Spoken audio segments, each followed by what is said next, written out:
Welcome to Arjuna Government Exams Quiz. Today's current affairs. Let's begin. Arjuna सरकारी परीक्षा quiz में आपका स्वागत है। आज की करंट अफेयर्स। चलिए शुरू करते हैं। Question 1. Consider the following statements regarding judicial review in India. 1. The power of judicial review is explicitly mentioned in Article 13 of the Constitution. 2. The Supreme Court can declare any law passed by the legislature void if it contravenes the Constitution. 3. The scope of judicial review in India is narrower than that in the USA. Which of the statements given above is are correct? Bharat में न्यायिक समीक्षा के संबंध में निम्नलिखित कथनों पर विचार करें। 1. न्यायिक समीक्षा की शक्ति का उल्लेख संविधान के अनुच्छेद 13 में स्पष्ट रूप से किया गया है। 2. सर्वोच्च न्यायालय विधायिका द्वारा पारित किसी भी कानून को शून्य घोषित कर सकता है यदि वह संविधान का उल्लंघन करता है। 3. भारत में न्यायिक समीक्षा का दायरा संयुक्त राज्य अमेरिका की तुलना में संकीर्ण है। उपर्युक्त कथनों में से कौन सा से सही है?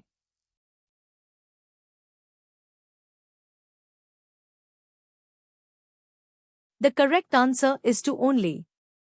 Statement 1 is incorrect as judicial review is not explicitly mentioned but inferred from articles like 13, 32, 136, 142, 226, 227. Statement 2 is correct as the Supreme Court can strike down laws violating the Constitution. Statement 3 is correct as the Indian judiciary largely follows procedure established by law, though due process has been incorporated, making its scope generally narrower than the due process of law in the USA. सही उत्तर है केवल 2. कथन एक गलत है क्योंकि न्यायिक समीक्षा का स्पष्ट रूप से उल्लेख नहीं किया गया है बल्कि अनुच्छेद 13, 32, 136, 142, 226, 227 जैसे अनुच्छेदों से इसका अनुमान लगाया गया है। कथन 2 सही है क्योंकि सर्वोच्च न्यायालय संविधान का उल्लंघन करने वाले कानूनों को रद्द कर सकता है। कथन 3 सही है क्योंकि भारतीय न्यायपालिका बड़े पैमाने पर कानून द्वारा स्थापित प्रक्रिया का पालन करती है, हालांकि उचित प्रक्रिया को शामिल किया गया है, जिससे इसका दायरा संयुक्त राज्य अमेरिका में कानून की उचित प्रक्रिया की तुलना में आम तौर पर संकीर्ण हो जाता है। Question 2. Which of the following disputes come under the original jurisdiction of the Supreme Court of India as specified in Article 131 of the Constitution? 1. Disputes between the Government of India and one or more states. 2. Disputes between two or more states. 3. Disputes between the Government of India and any state or states on one side and one or more other states on the other side. 4. Disputes relating to the election of the President or Vice President. Select the correct answer using the code given below. संविधान के अनुच्छेद 131 में निर्दिष्ट भारत के सर्वोच्च न्यायालय के मूल क्षेत्राधिकार के अंतर्गत निम्नलिखित में से कौन से विवाद आते हैं? 1. भारत सरकार और एक या एक से अधिक राज्यों के बीच विवाद।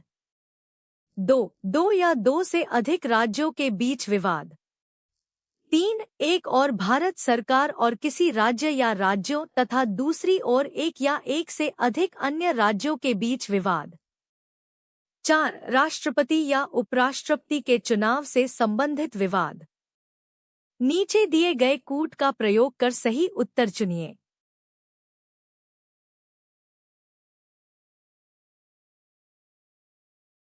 The correct answer is 1, 2 and 3 only. Article 131 of the Constitution grants the Supreme Court exclusive original jurisdiction over disputes between the Government of India and one or more states, the Government of India and any state or states on one side and one or more other states on the other side, and between two or more states. Disputes relating to the election of the President or Vice President fall under Article 71, which is also exclusive original jurisdiction but distinct from Article 131. सही उत्तर है केवल 1, 2 और 3। संविधान का अनुच्छेद 131 सर्वोच्च न्यायालय को निम्नलिखित विवादों पर विशेष मूल क्षेत्राधिकार प्रदान करता है। भारत सरकार और एक या एक से अधिक राज्यों के बीच, एक और भारत सरकार और किसी राज्य या राज्यों तथा दूसरी ओर एक या एक से अधिक अन्य राज्यों के बीच, और दो या दो से अधिक राज्यों के बीच। राष्ट्रपति या उपराष्ट्रपति के चुनाव से संबंधित विवाद अनुच्छेद 71 के अंतर्गत आते हैं, जो भी विशेष मूल क्षेत्राधिकार है लेकिन अनुच्छेद 131 से भिन्न है। Question 3. Under which of the following circumstances can a High Court issue writs? 1. For the enforcement of fundamental rights. 2. For the enforcement of any other legal right. 3. For challenging the constitutionality of a law. Select the correct answer using the code given below. निम्नलिखित में से किन परिस्थितियों में उच्च न्यायालय writ जारी कर सकता है? 1. मौलिक अधिकारों के प्रवर्तन के लिए। 2. किसी अन्य कानूनी अधिकार के प्रवर्तन के लिए। 3. किसी कानून की संवैधानिकता को चुनौती देने के लिए। नीचे दिए गए कूट का प्रयोग कर सही उत्तर चुनिए।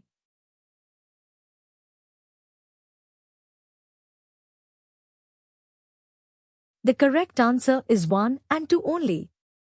High courts have wider writ jurisdiction than the Supreme Court. While the Supreme Court can issue writs only for the enforcement of fundamental rights, Article 32, a High Court can issue writs for both the enforcement of fundamental rights and for any other legal right, Article 226. Challenging the constitutionality of a law falls under judicial review, not directly under writ issuance. सही उत्तर है केवल 1 और 2। उच्च न्यायालयों का writ क्षेत्राधिकार सर्वोच्च न्यायालय की तुलना में व्यापक है। जहां सर्वोच्च न्यायालय केवल मौलिक अधिकारों के प्रवर्तन के लिए रिट जारी कर सकता है, अनुच्छेद 32, वहीं उच्च न्यायालय मौलिक अधिकारों के प्रवर्तन और किसी अन्य कानूनी अधिकार दोनों के लिए रिट जारी कर सकता है, अनुच्छेद 226। किसी कानून की संवैधानिकता को चुनौती देना न्यायिक समीक्षा के अंतर्गत आता है, न कि सीधे रिट जारी करने के अंतर्गत। Question 4. Which of the following statements regarding the appointment of Supreme Court judges in India are correct? 1. The Chief Justice of India is appointed by the President after consultation with such judges of the Supreme Court and of the High Courts as he may deem necessary. 2. Other judges of the Supreme Court are appointed by the President after consultation with the Chief Justice of India and such other judges of the Supreme Court and the High Courts as he may deem necessary. 3. The recommendations of the Supreme Court Collegium, headed by the Chief Justice of India, are binding on the President for the appointment of Supreme Court judges. Select the correct answer using the code given below. Bharat में सर्वोच्च न्यायालय के न्यायाधीशों की नियुक्ति के संबंध में निम्नलिखित में से कौन सा से कथन सही है? 1. भारत के मुख्य न्यायाधीश की नियुक्ति राष्ट्रपति द्वारा सर्वोच्च न्यायालय और उच्च न्यायालयों के ऐसे न्यायाधीशों से परामर्श के बाद की जाती है जिन्हें वह आवश्यक समझे। 2. सर्वोच्च न्यायालय के अन्य न्यायाधीशों की नियुक्ति राष्ट्रपति द्वारा भारत के मुख्य न्यायाधीश और सर्वोच्च न्यायालय तथा उच्च न्यायालयों के ऐसे अन्य न्यायाधीशों से परामर्श के बाद की जाती है जिन्हें वह आवश्यक समझे। 3. भारत के मुख्य न्यायाधीश की अध्यक्षता वाले सर्वोच्च न्यायालय कॉलेजियम की सिफारिशें सर्वोच्च न्यायालय के न्यायाधीशों की नियुक्ति के लिए राष्ट्रपति पर बाध्यकारी होती हैं। नीचे दिए गए कूट का प्रयोग कर सही उत्तर चुनिए।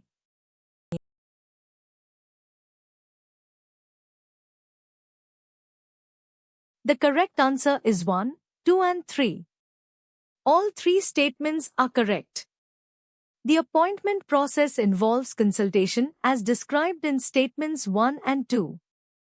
Through various Supreme Court judgments, second and third judges' cases, the collegium system has evolved, making the recommendations of the Supreme Court Collegium binding on the President. सही उत्तर है 1, 2 और 3। तीनों कथन सही हैं।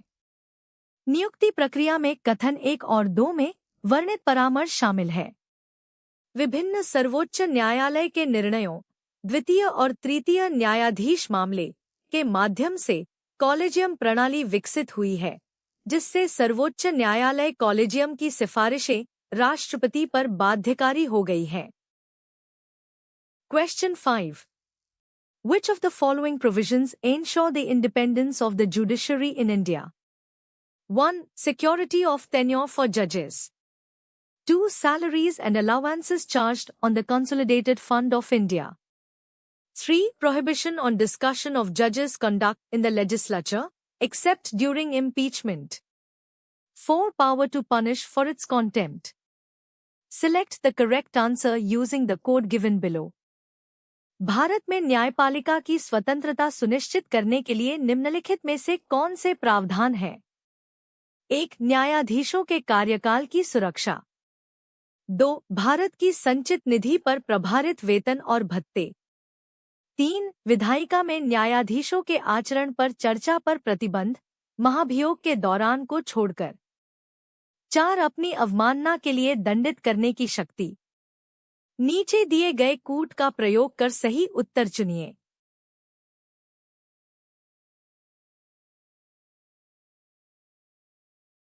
The correct answer is 1, 2, 3 and 4. All the listed provisions contribute to ensuring the independence of the judiciary in India.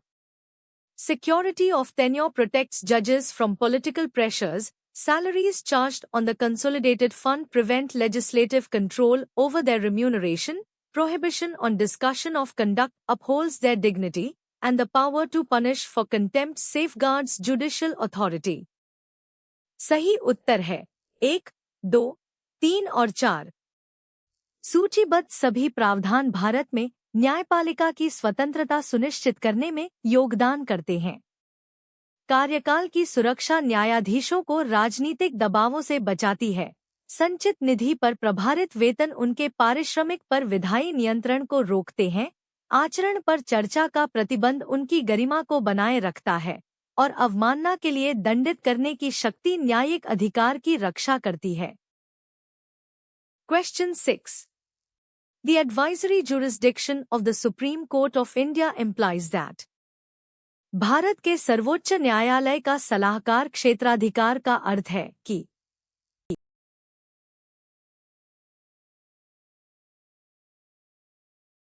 The correct answer is it can advise the President on any question of law or fact of public importance. Under Article 143, the President can seek an advisory opinion from the Supreme Court on any question of law or fact of public importance. However, the Supreme Court is not bound to give such advice, and the President is not bound to accept the advice given. सही उत्तर है यह राष्ट्रपति को सार्वजनिक महत्व के कानून या तथ्य के किसी भी प्रश्न पर सलाह दे सकता है। अनुच्छेद 143 के तहत राष्ट्रपति सार्वजनिक महत्व के कानून या तथ्य के किसी भी प्रश्न पर सर्वोच्च न्यायालय से सलाहकार राय मांग सकते हैं।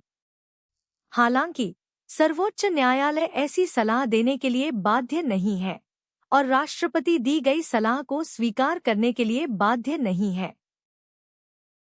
Question 7. The Delhi government recently introduced a scheme offering a monthly prize of 1 crore rupees to the cleanest ward. This initiative primarily aims to Delhi सरकार ने हाल ही में सबसे स्वच्छ वार्ड को 1 करोड़ रुपए का मासिक पुरस्कार देने की योजना शुरू की है। इस पहल का मुख्य उद्देश्य है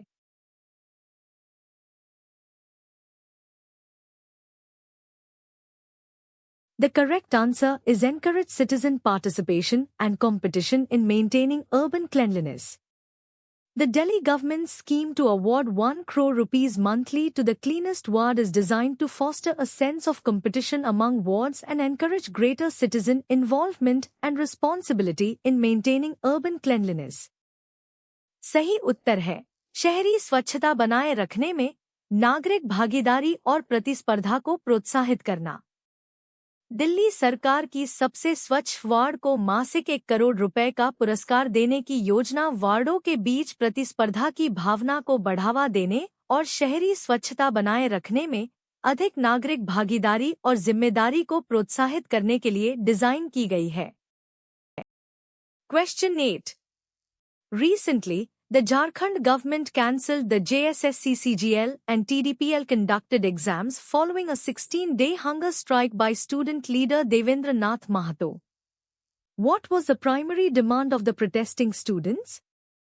हाल ही में छात्र नेता देवेंद्र नाथ महतो द्वारा 16 दिवसीय भूख हड़ताल के बाद झारखंड सरकार ने JSSCCGL और आयोजित परीक्षाओं को रद्द कर दिया। प्रदर्शनकारी छात्रों की प्राथमिक मांग क्या थी?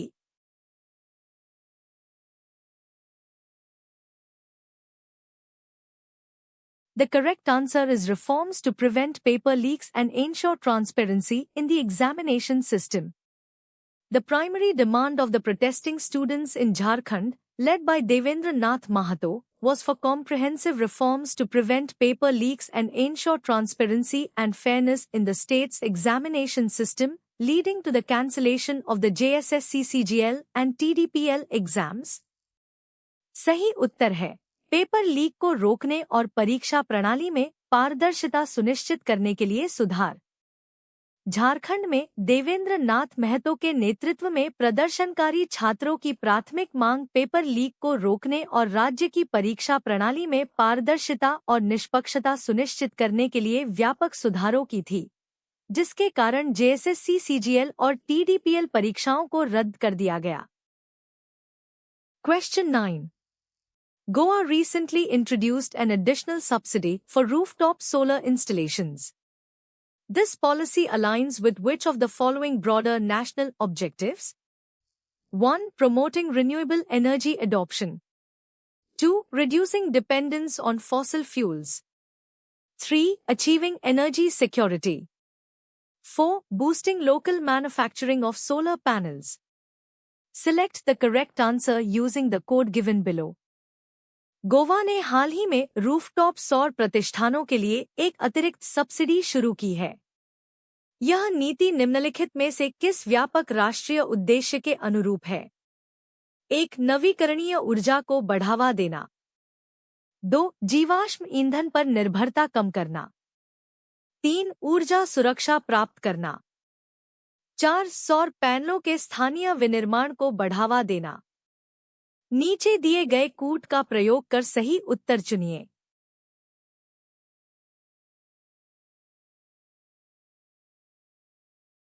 The correct answer is 1, 2 and 3 only. The additional subsidy for rooftop solar installations in Goa directly supports the national objectives of promoting renewable energy adoption, thereby reducing dependence on fossil fuels and contributing to overall energy security. While it may indirectly benefit local manufacturing, it's not the primary stated objective of such a subsidy. सही उत्तर है केवल 1, 2 और 3। गोवा में rooftop सौर प्रतिष्ठानों के लिए अतिरिक्त सब्सिडी सीधे नवीकरणीय ऊर्जा को बढ़ावा देने, जीवाश्म ईंधन पर निर्भरता कम करने और समग्र ऊर्जा सुरक्षा में योगदान करने के राष्ट्रीय उद्देश्यों का समर्थन करती है। हालांकि यह स्थानीय विनिर्माण को अप्रत्यक्ष रूप से लाभ पहुंचा सकता है, यह ऐसी सब्सिडी का प्राथमिक घोषित उद्देश्य नहीं है। Question 10. Recently, India participated in the Taliban's Victory Day celebrations in Afghanistan, sending two officials to the event. This move primarily indicates. हाल ही में भारत ने अफगानिस्तान में तालिबान के विजय दिवस समारोह में भाग लिया, जिसमें 2 अधिकारियों को भेजा गया। यह कदम मुख्य रूप से इंगित करता है।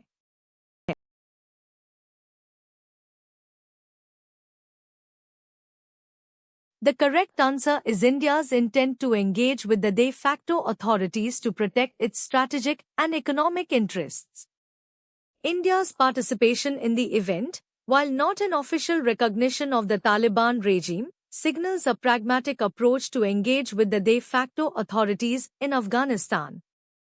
This engagement is typically driven by the need to protect India's strategic, security, and economic interests in the region, including humanitarian aid and counter-terrorism efforts.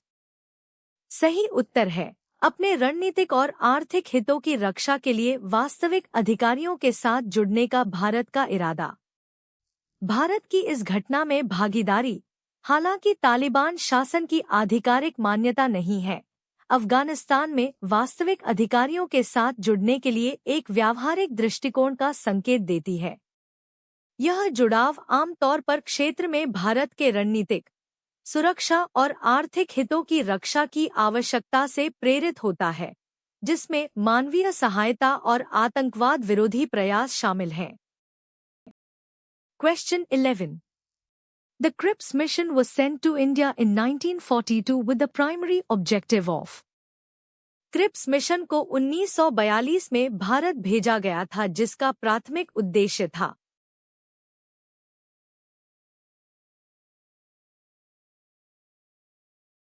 The correct answer is to secure Indian cooperation and support for the British war efforts in World War II.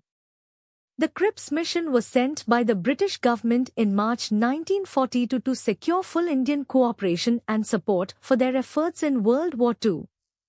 It offered proposals for Indian self-government after the war, but these were rejected by both the Congress and the Muslim League. सही उत्तर है द्वितीय विश्व युद्ध में British युद्ध प्रयासों के लिए भारतीय सहयोग और समर्थन प्राप्त करना। क्रिप्स मिशन को ब्रिटिश सरकार द्वारा मार्च 1942 में द्वितीय विश्व युद्ध में उनके प्रयासों के लिए पूर्ण भारतीय सहयोग और समर्थन प्राप्त करने के लिए भेजा गया था।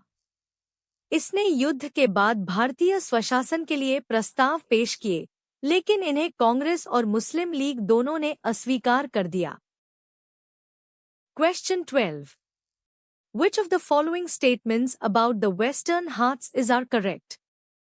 1. They are a UNESCO World Heritage Site. 2. They are older than the Himalayan mountain range. 3. They are a major watershed for several peninsular rivers. 4. The highest peak in the Western Ghats is Dodh Betta. Select the correct answer using the code given below. पश्चिमी घाट के बारे में निम्नलिखित में से कौन सा से कथन सही है? 1. यह यूनेस्को विश्व धरोहर स्थल है। 2. यह हिमालय पर्वत श्रृंखला से पुराना है। 3. यह कई प्रायद्वीपीय नदियों के लिए एक प्रमुख जल विभाजक है। 4. पश्चिमी घाट की सबसे ऊंची चोटी दोड्डा बेट्टा है। नीचे दिए गए कूट का प्रयोग कर सही उत्तर चुनिए।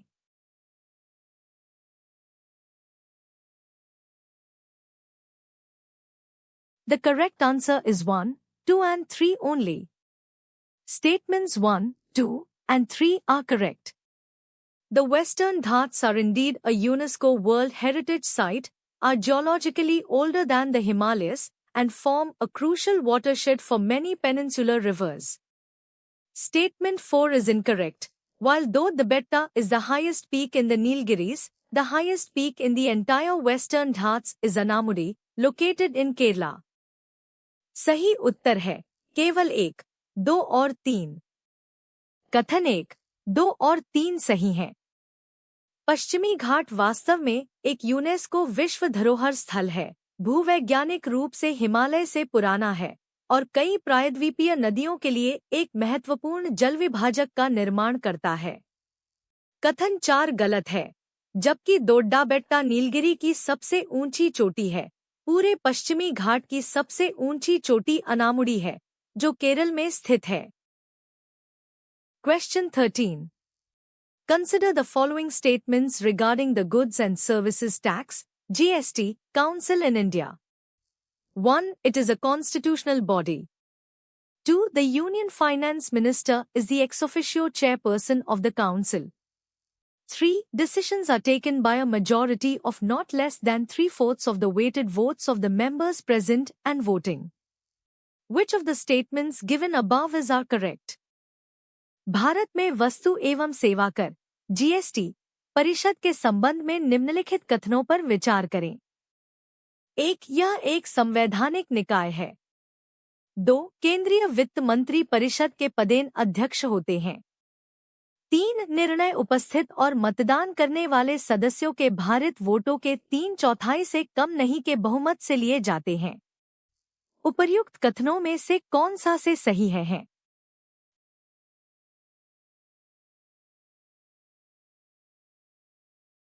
The correct answer is 1, 2 and 3.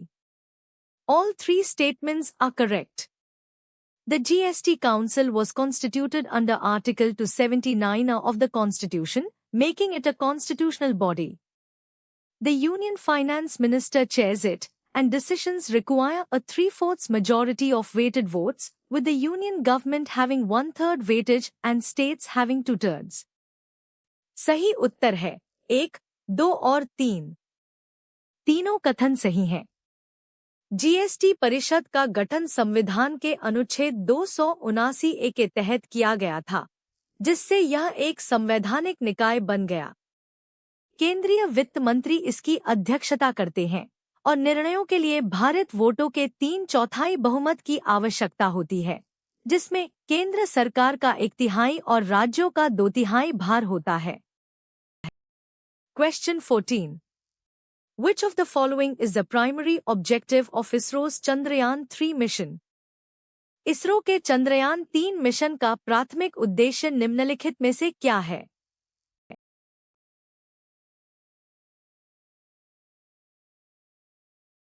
The correct answer is to demonstrate safe landing and roving capabilities on the lunar south pole. The primary objective of ISRO's Chandrayaan-3 mission was to demonstrate safe and soft landing on the lunar surface and to demonstrate roving capabilities on the lunar south pole, along with conducting in situ scientific experiments. सही उत्तर है चंद्रमा के दक्षिणी ध्रुव पर सुरक्षित landing और roving क्षमताओं का प्रदर्शन करना। इसरो के चंद्रयान 3 मिशन का प्राथमिक उद्देश्य चंद्रमा की सतह पर सुरक्षित और सॉफ्ट लैंडिंग का प्रदर्शन करना और चंद्र दक्षिणी ध्रुव पर रोविंग क्षमताओं का प्रदर्शन करना था, साथ ही यथास्थान वैज्ञानिक प्रयोग करना भी था। Question 15. Which of the following Ramsar sites are located in the state of Odisha? 1. Chilika Lake. 2. Bhitarknika Mangroves. 3. Ansupa Lake. 4. Satkosia Gorge. Select the correct answer using the code given below. निम्नलिखित में से कौन से Ramsar स्थल ओडिशा राज्य में स्थित हैं? 1. चिल्का झील। 2. भितरकनिका मैंग्रोव। 3. अनसुपा झील। 4. सतकोसिया गॉर्ज। नीचे दिए गए कूट का प्रयोग कर सही उत्तर चुनिए।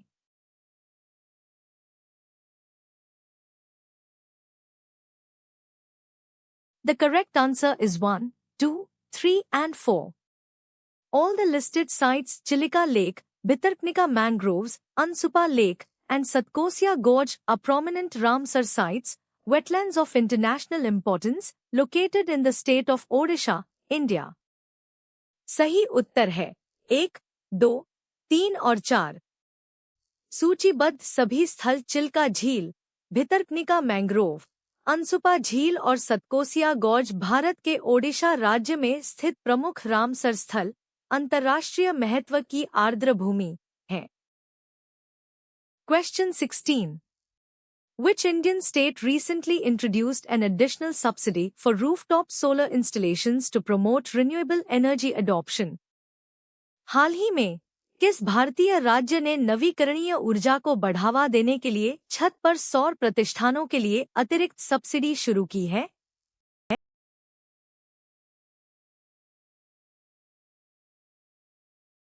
The correct answer is Goa. Goa recently introduced an additional subsidy for rooftop solar installations to encourage the use of renewable energy. सही उत्तर है Goa.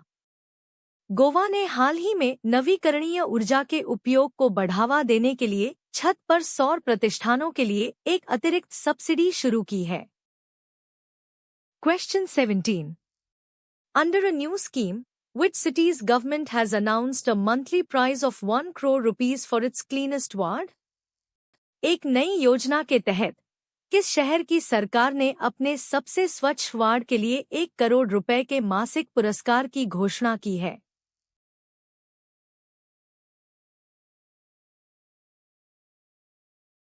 The correct answer is Delhi. The Delhi government has launched a scheme offering 1 crore rupees monthly to the cleanest ward to encourage cleanliness. सही उत्तर है दिल्ली। दिल्ली सरकार ने स्वच्छता को बढ़ावा देने के लिए सबसे स्वच्छ वार्ड को 1 करोड़ रुपए मासिक देने की योजना शुरू की है। Question 18. Recently, which state government cancelled the JSSCCGL and TDPL conducted exams following student protests against paper leaks and irregularities? हाल ही में किस राज्य सरकार ने पेपर लीक और अनियमितताओं के विरोध में छात्रों के प्रदर्शन के बाद JSSCCGL और TDPL द्वारा आयोजित परीक्षाओं को रद्द कर दिया?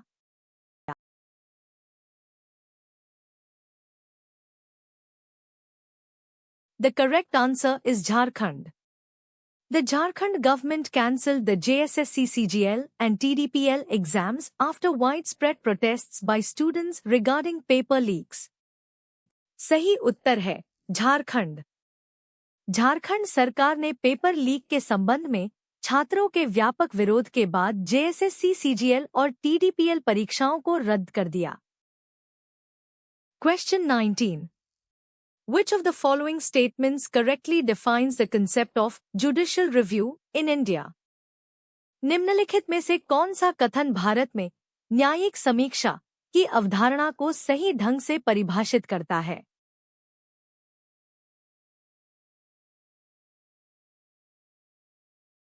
The correct answer is the power of the judiciary to interpret the constitution and declare laws unconstitutional if they violate constitutional provisions. Judicial review is the power of the judiciary to examine the constitutionality of legislative enactments and executive orders. सही उत्तर है संविधान की व्याख्या करने और संवैधानिक प्रावधानों का उल्लंघन करने पर कानूनों को असंवैधानिक घोषित करने की न्यायपालिका की शक्ति। न्यायिक समीक्षा न्यायपालिका की वह शक्ति है जिसके द्वारा वह विधायी अधिनियमों और कार्यकारी आदेशों की संवैधानिकता की जांच करती है। Question 20. Under which article of the Indian Constitution can a High Court issue writs for the enforcement of fundamental rights and for any other purpose? भारतीय संविधान के किस अनुच्छेद के तहत एक उच्च न्यायालय मौलिक अधिकारों के प्रवर्तन और किसी अन्य उद्देश्य के लिए रिट जारी कर सकता है?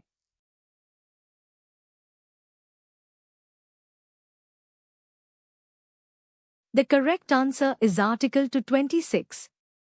Article 226 empowers high courts to issue writs not only for fundamental rights but also for any other legal right. सही उत्तर है अनुच्छेद 226। अनुच्छेद 226 उच्च न्यायालयों को न केवल मौलिक अधिकारों के लिए बल्कि किसी अन्य कानूनी अधिकार के लिए भी रिट जारी करने का अधिकार देता है। Question 21. Which of the following is not a part of the original jurisdiction of the Supreme Court of India? निम्नलिखित में से कौन सा भारत के सर्वोच्च न्यायालय के मूल क्षेत्राधिकार का हिस्सा नहीं है?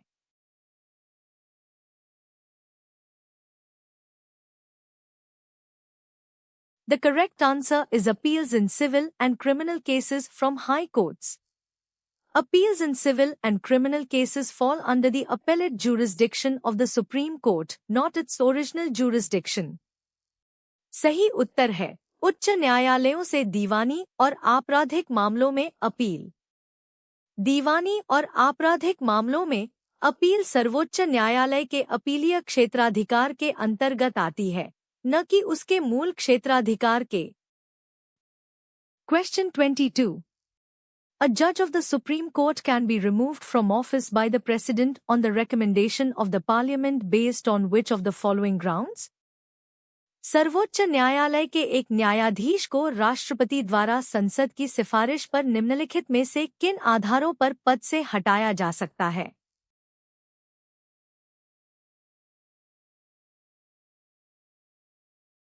The correct answer is proved misbehavior or incapacity.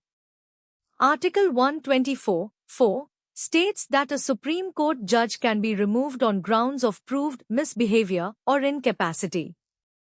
सही उत्तर है सिद्ध कदाचार या अक्षमता।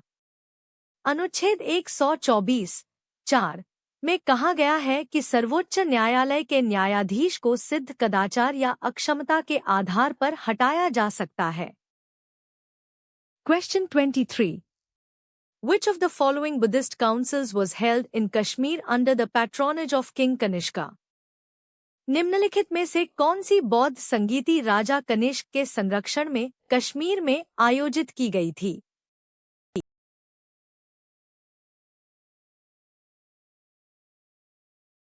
The correct answer is Fourth Buddhist Council. The Fourth Buddhist Council was held in Kundalwana, Kashmir, during the reign of Kanishka of the Kushan dynasty. सही उत्तर है चतुर्थ बौद्ध संगीति। चौथी बौद्ध संगीति कुषाण वंश के कनिष्क के शासनकाल के दौरान कुंडलवन, कश्मीर में आयोजित की गई थी। Question 24. The peninsular river Narmada flows westward and forms an estuary before draining into the Arabian Sea. Which of the following mountain ranges does it flow between? प्रायद्वीपीय नदी नर्मदा पश्चिम की ओर बहती है और अरब सागर में गिरने से पहले एक मुहाना बनाती है। यह निम्नलिखित में से किन पर्वत श्रृंखलाओं के बीच बहती है?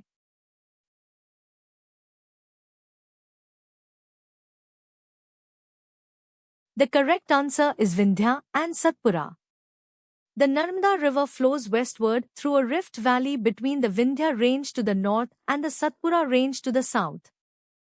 सही उत्तर है विंध्य और सतपुड़ा। नर्मदा नदी उत्तर में विंध्य पर्वतमाला और दक्षिण में सतपुड़ा पर्वतमाला के बीच एक भ्रंश घाटी से होकर पश्चिम की ओर बहती है। Question 25. Which of the following is a quantitative tool of monetary policy used by the Reserve Bank of India, RBI? निम्नलिखित में से कौन सा भारतीय रिजर्व बैंक, RBI, द्वारा उपयोग किया जाने वाला मौद्रिक नीति का एक मात्रात्मक उपकरण है?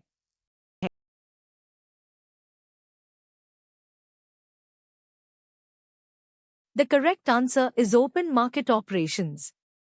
Open market operations, OMO, are a quantitative tool used by the RBI to control liquidity in the economy. सही उत्तर है खुले बाजार परिचालन। खुले बाजार परिचालन, OMO, RBI द्वारा अर्थव्यवस्था में तरलता को नियंत्रित करने के लिए उपयोग किया जाने वाला एक मात्रात्मक उपकरण है। Thanks for watching. Subscribe to Arjuna Government Exams Quiz for a new quiz every day. देखने के लिए धन्यवाद। हर दिन नए क्विज के लिए अर्जुना सरकारी परीक्षा क्विज को सब्सक्राइब करें।